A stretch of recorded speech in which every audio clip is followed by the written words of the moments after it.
yes, there are different types of expanders. There are different types of expanders. When we talk about expansion of the upper jaw or the maxilla, we can expand with rapid palatal expanders.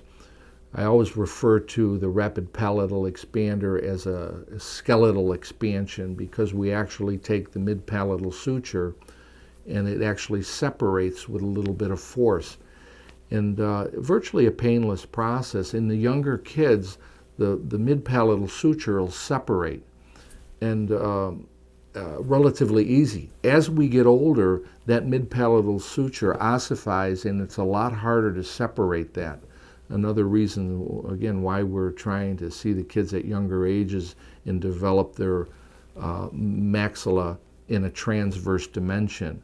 But I always tell my patients, think about a house and the walls sitting on the perimeter of the house.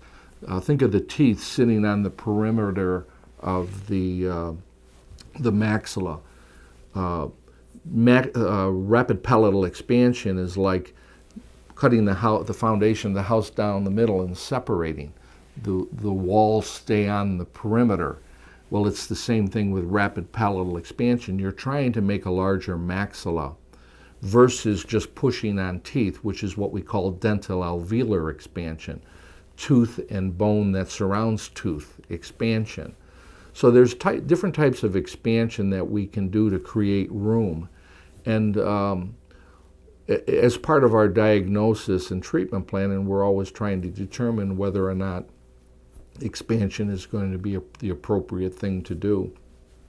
But typically expansion at younger ages is a lot easier to manage than it is when you're older.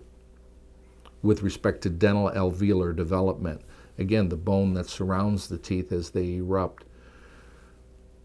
Sometimes I think of expansion in adults as, just pushing the walls off the foundation of the home. It's a lot easier, we believe, to develop the upper and develop the lower as baby teeth are falling out and permanent teeth are erupting because they're carrying that bone with them.